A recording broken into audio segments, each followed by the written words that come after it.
Good evening, everyone. It is once again Ted the Speed Learner, and tonight I'm going to answer a very important question, especially if you're dealing with a solid-state drive and you're sitting there going to yourself, I wonder how these solid-state drives store information.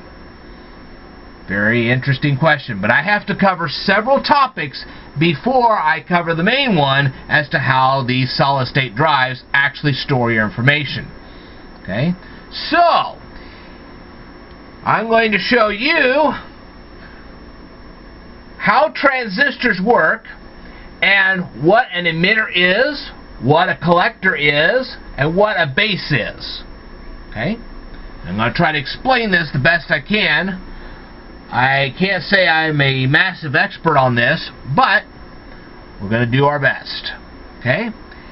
Transistors are computer parts that connect. Let me try that again. Transistors are computer parts that contain emitters, collectors, and something called the base. Okay?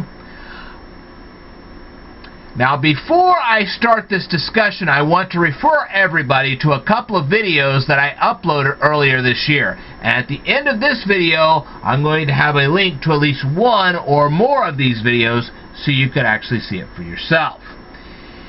Do you guys remember my anode and cathode battery videos?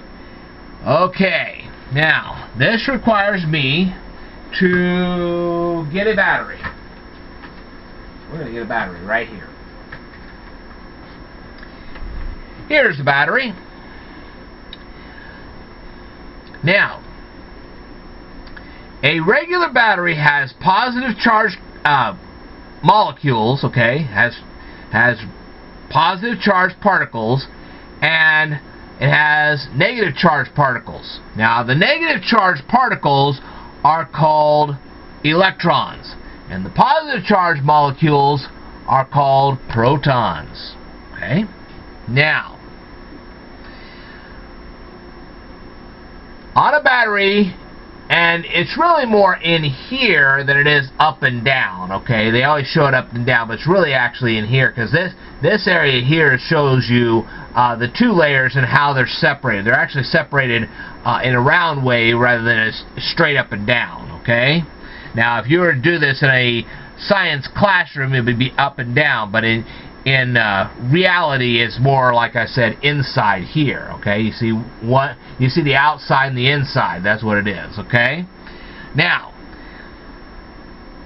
you have an anode and a cathode. The anode of the battery contains electrons. The cathode of a battery contains protons, okay? So, in illustrations, you will often see that the anode is on the bottom, the cathode's on the top. But in reality, like I said, it's in here. It's actually in here. Okay? Now, in this scenario, electrons move from the anode to the cathode. Okay? And what they usually do is they show it that, well, this is the anode down here, this is the cathode up here, and they just show you the electrons moving from one to the other. Now, while this is happening, electrical current is going from the cathode to the anode. Remember this, that electrical current will actually move in a direction opposite of electrons. That's just the way it is. Now, what about rechargeable batteries? Do they work the same way? No, they don't. Because the anode and the cathode can actually flip. Okay? You can actually have more electrons in the cathode than in the anode. And the reason for that is when it's in the recharging process, the electrons move from the cathode to the anode to load the anode with a lot of charged electrons, so that when you're actually using the device, then the electrons travel from the anode to the cathode. And so on and so on and so forth. Okay?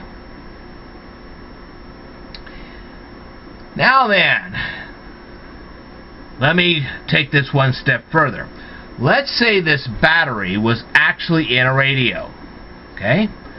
So, what would happen is the electrons would travel from the anode through the radio and into the cathode.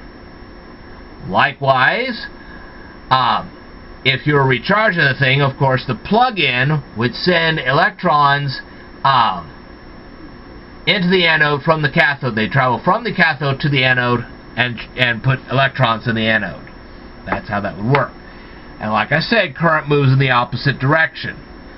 So even though even though in the anode electrons are moving from the anode to the cathode, from the anode to the cathode, then the current is moving from the cathode to the anode. So what would happen is that the current would go from the cathode through the radio and into the anode, even though electrons are moving in the opposite direction. Alright?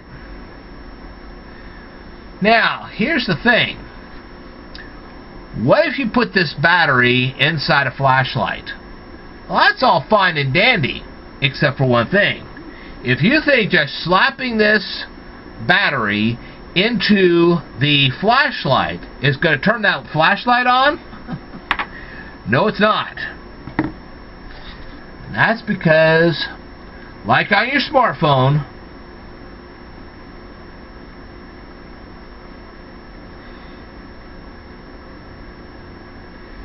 you can see right now on the back of this thing that the flashlight feature, the light, there's a light bulb in here. It's an LED emitter, but it's a light bulb, You can see it's turned off right now. There's power in here, obviously, because you can see for yourself it's all powered up.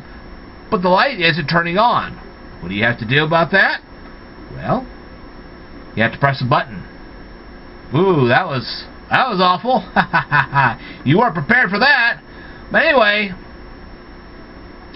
that's what you have to do. You actually have to press a button to make the actual system work. But therein lies a problem.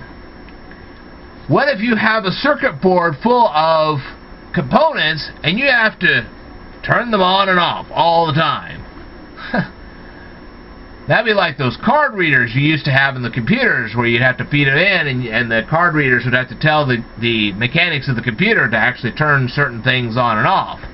I mean, think about if you plugged the radio into the wall socket, you had a little plug, you plugged in the wall socket, and every time you want to turn the radio off, you had to unplug it.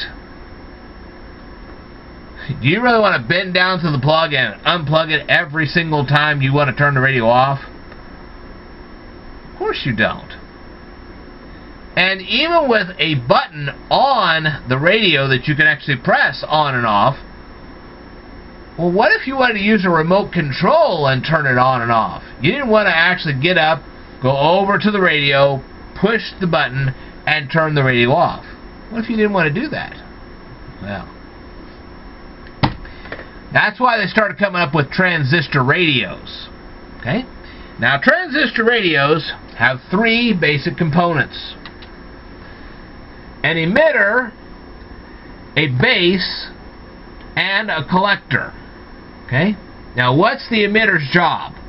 Alright, electrons go flowing right into this emitter. But they don't necessarily travel to the collector right off the bat. They have to go through the base.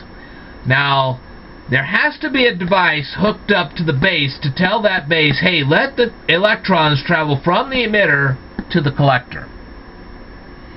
If there's nothing hooked up to that base will not let those electrons travel from the emitter to the collector.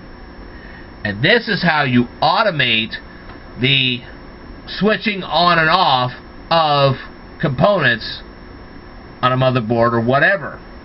That's how that works. And you say, well, modern day computers don't have transistors. Yeah, they actually do. But they're not called transistors, and that's because they've been modernized. Alright? That's right, they've been very modernized. And so their name is different. But believe it or not, they're transistors. And they work basically the same way. Now, another thing you need to know is that transistors and capacitors work in a similar way. They're not exactly the same, but they are similar in their function. because eventually they do actually collect electrons. And I'll go through the difference of that in a future video. So that concludes this particular video at this point. Okay? And I will tell you more in a future video, so I'd like for you to stay tuned.